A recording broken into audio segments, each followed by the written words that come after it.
Everyone, welcome into our post-match press conference. We have Croy Bethune and Lainey Rouse. Anybody who is on the Zoom, please use the raise your hand function, and we will call on you. You'll be able to ask your question in the press conference area, but we're going to start in the room.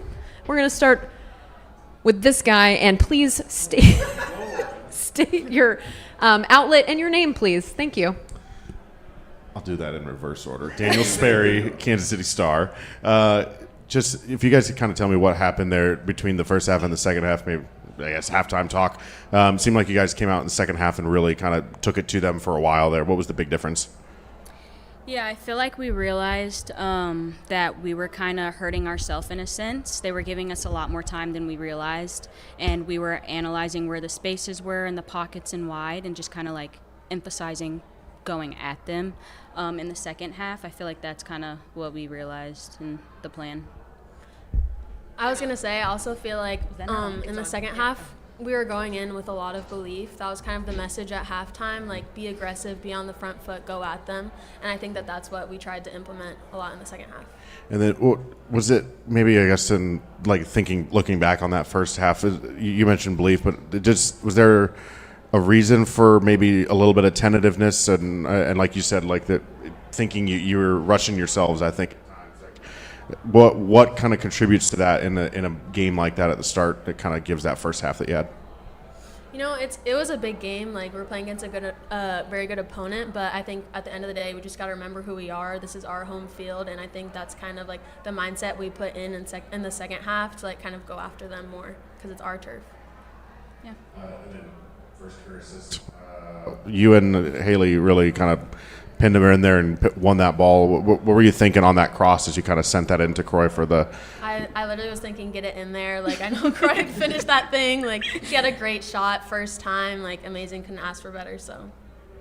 Yeah, I mean, we emphasize when you lose it, get it right back. And we had numbers around the ball with Lainey and Haley, and both of them getting it honestly right on the 18. You couldn't pick a better spot. And just Lainey getting it in the box, like someone's going to get on the bottom of it with the numbers we have. So.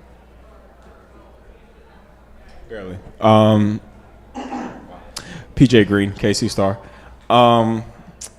Just in the first half, just what was it about them that kind of they brought it to y'all kind of early on? Just what was it about them that made them be so imposing? I mean, they're a talented group. I feel like they got a really early goal. I don't want to say lucky in a sense, but just early, a lot of momentum coming at us. And we just kind of wanted to flip that switch after, find the spaces like we mentioned, come with some belief. When we looked at the stats at halftime, they had, 2 shots on goal. So we were doing our job. We just needed to be a little better, a little sharper. And, all right. No, I lost my train of thought. Yeah, so, and then in the second half, when Vanessa comes in, and it looks like, y'all kind of rotating and looking to just work in different spaces, just how are you working through that with her, and what's kind of the game plan when she comes in? Yeah, if you know Vanessa, she's coming off of being a mother, but she's still a soccer player, so she understands the role, understands what she needs to do on her part, and us helping her as well. She came in that 9 role, typically playing lower, but we can all rotate. If you notice, she kind of offensively, she was dropping down to get the ball more or even sitting in those pockets. So us being able to rotate in multiple different positions, whether that's the 6 coming high, popping wide, I feel like we have a lot of versatility with her coming in, and she did a great job. She was in great spots and threatening the back line, helping us defensively. So. Yeah, I think it's been great having her back. She's been like a great addition back to the team, and I feel like she really helps us connect in the midfield. We were getting a lot of like passes around their team. I feel like we were able to keep the ball a lot with her in there, so it's good. And then the last goal, just can y'all kind of walk us through what you saw from your different perspectives in that moment? The last goal against? Yeah, the last goal they scored late. I think it was a tough moment, like defending in the box. We go out for a cross, we're defending, and then it gets lumped into the backside. It's a scuffle, like difficult to defend in there, and like somehow it rolls over the back line, but just really unfortunate. Yeah. Hang tight. We're going to try an audible here. Sorry, I'm a whisperer. No, you're doing great. Soft. I speak soft. Tom Pursley. See, Croy, what did you see on that pass to Timoa? Like, because it almost looked like it wasn't there, and like you might have been the only person that could find it. I mean, obviously we know Timoa has speed and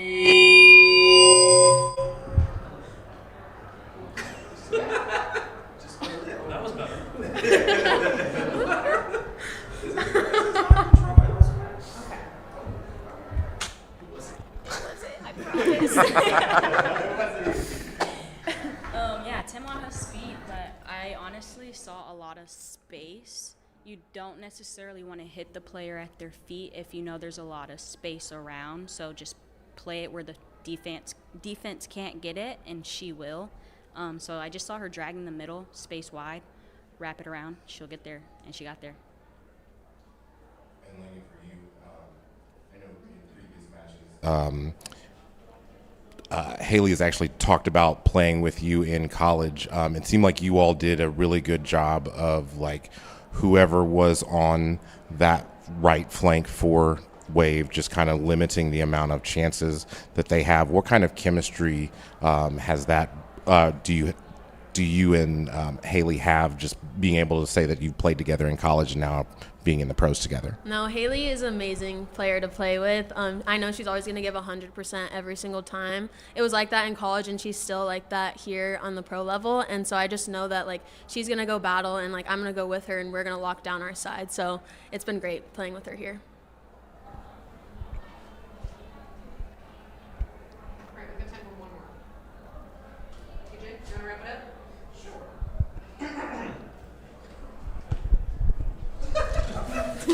Croy, you have talked in the past about being a point guard and a basketball player, and you kind of your play obviously shows that.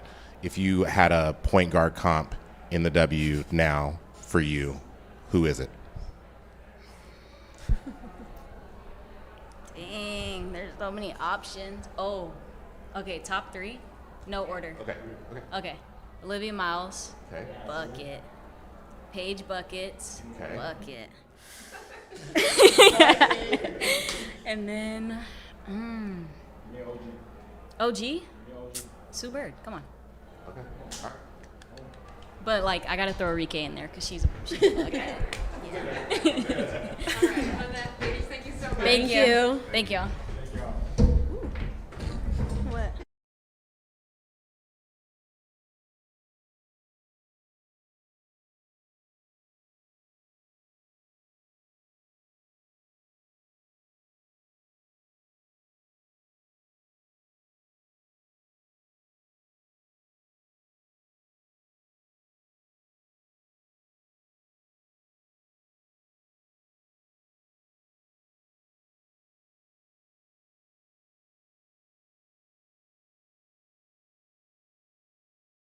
Four, five, six. Maybe. Mic check 1 2 3 4. Mic check 1 2 3 4.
How we doing?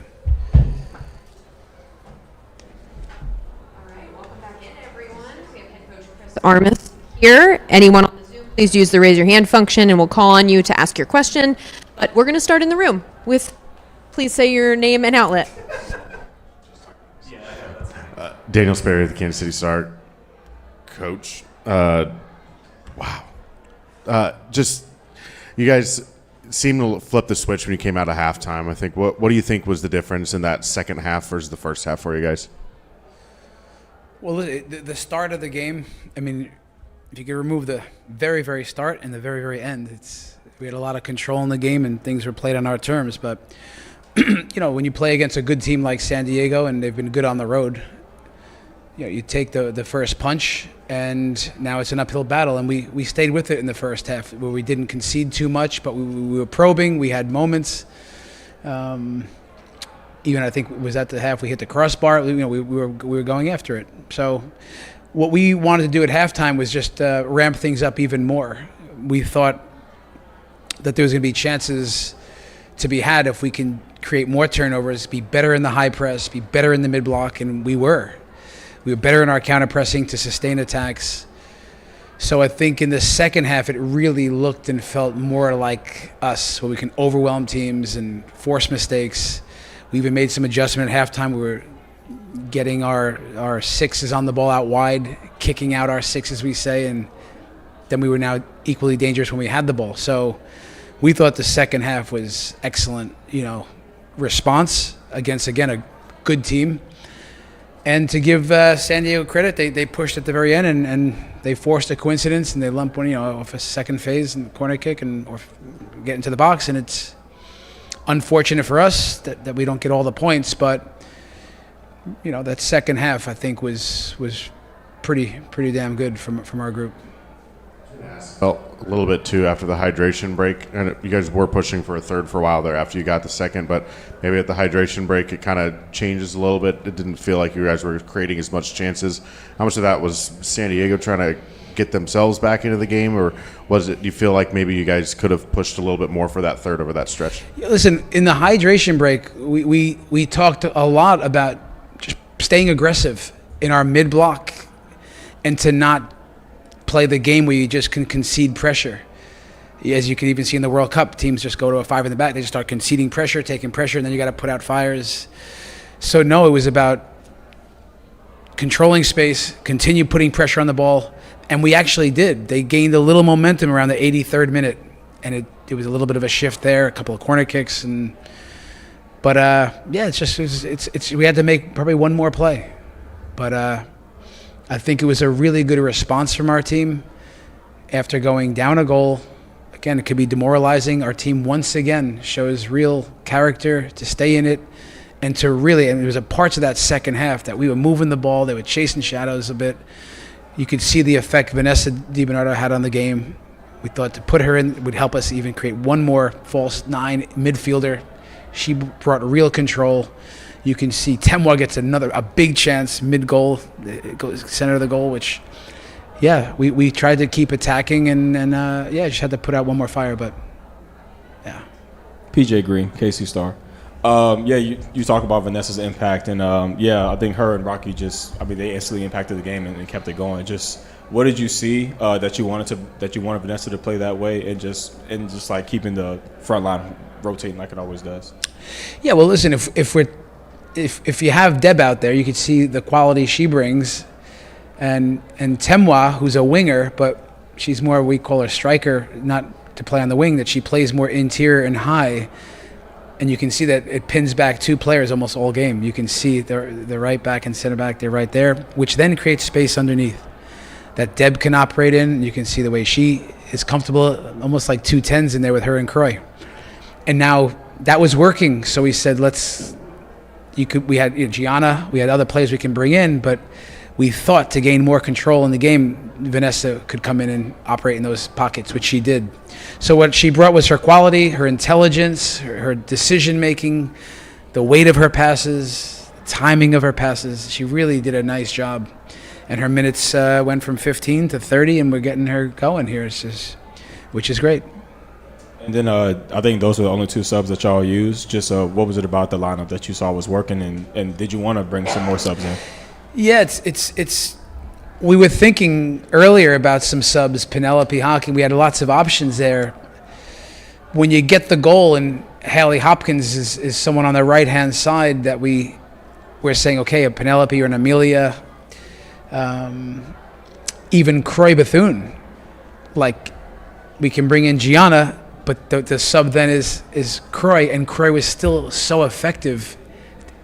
And now you're looking for that next goal, and I think you just, as coaches, you have to ask yourself, I'm always trying to listen to the voice of the game as opposed to just 60th minute substitution here, and that's always the question for us, and if it's not broken, don't fix it. I felt that things were working in many ways, especially with a few of the players that would have to come out. And when we were up 2-1, we were also thinking one of the ways they could score, ironically, is a set piece. So Haley's one of the best in the air. So we go through these scenarios before the game is played. And yeah, I would love for it to work out tonight. But yeah, we thought hard about making the right decisions there at the end. All right, Tom, we'll come back to you in just a minute, but we're going to go to the Zoom with Dan Lauletta. So Dan, I'll have you unmute yourself, and then you can ask your question over the Zoom. Thank you. Hi, Chris. Dan Lauletta from Equalizer. You mentioned the counter press and the press. I'm wondering how you feel about the evolution of that part of your game going back to the start of the season up until the last, few weeks before the World Cup break into now. I think we've really made strides and improvements in this area, and it was never bad for me. I think it's gone from good to really good. And there's always room to improve that area because it's not easy to be dangerous when you don't have the ball, right? You're oftentimes disadvantaged when the other team has the ball. But we've really developed a mentality and attitude that we can be dangerous when we don't have the ball. And we knew we'd have chances tonight, which was the halftime talk. We're going to tighten the grip even more chances to come, more ability to sustain attacks, which the players did. It's a big ask, but quite honestly, it's empowering for players. It is that, especially when Temwa Shawinga and Croy Bethune and Devinia, they're the ones leading the charge. Some of the best players in this league, maybe the world, quite honestly. But from preseason till now, we played against San Diego in preseason, and we created a lot of turnovers then, and we had the most amount of possessions won in the mid-block in our entire season tonight. So the trend is going in our favor. I think 7 of our last 9 goals are from transition. We did it in Denver on the road. So, and we'll continue to work at our behaviors with the ball to be this team as the league and season goes on that we can hurt you in different ways. So yeah, I think it's a good question on the Zoom there, and I think I'm pleased, but not satisfied totally. We can do even better, I think so. And it's just going to mean for my team, I'm always in the business of convincing them to do this, but it's always about scoring goals. Why do we do this? To score goals and be dangerous. And I think our fans love it too. Dan, did you have a follow-up? Sure. One more quick one. Talking about Vanessa with Temwa leaving, how many minutes do you think? Is she ready to step up her minutes? And what kind of role do you see her having with Temwa not around for a little bit? Yeah, listen, Vanessa, whether Temwa's here or not, she's shown that she brings a really interesting and different skill set for our team. So the fact that Temwa now will be gone for X amount of time, there's opportunity for other players, and we can play different formations and different structure because it is a fluid structure many times in possession. So her quality, she can play deeper in a 6, she can play in 8, and she can play 9-10 as you said tonight. So yeah, listen, I think that does leave room then if Temwa's gone. We'll have to look at that, and we'll have different decisions to make there. All right, Tom, do you want to round us out? Thank you. Coach, you Sure. throughout Tom Persley, Shea Butter FC. Coach, you've talked a lot about this season about the belief of the team and the toughness, and Blaney even mentioned it in her words and earlier. What is it about this team that gives them this belief, and how do you help instill that? Well, listen, I think it's, as a coach,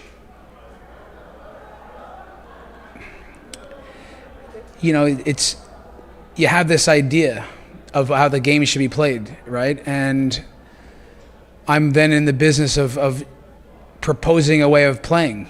And from all of my experience as a player and a coach, this idea of how I talked earlier about being this team full of players and people that can meet the demands of the very best games. That's the dream for me. So that means playoff time in the biggest moments that we can hold up. So you have to have a level of quality, of course, with the ball. You have to be robust against the ball and built for not when everyone's good, 70 degrees and sunny. Everyone's good in those days. So it's about when things get tough. And that's just the mentality that I've talked about since I walked in the door, which means that, yeah, we're on the hunt for players that have quality, that have passion and character, and that have grit. And we talk a lot about that. And the club has amassed players that have this in their DNA, and it's a talking point all the time. That can we be at our best when things get tough? Because that's where the championships come from, and that's how winning is done. So it's something I believe in my core and in the DNA of our team, and this is very deliberate of how we go about it, and there's no real shortcut to that. You just have to go through it, and the team has showed a real resilience and attitude, not easy to beat, and we love to attack and score goals and all this, but we're a tough team, and we have some really good players that's a big ask from this guy. But it's, I think that's exactly what our fans want, a team that never gives in, and it's a team that we're going to be. Coach, thank you so much. Appreciate it. All right. Thanks, everyone.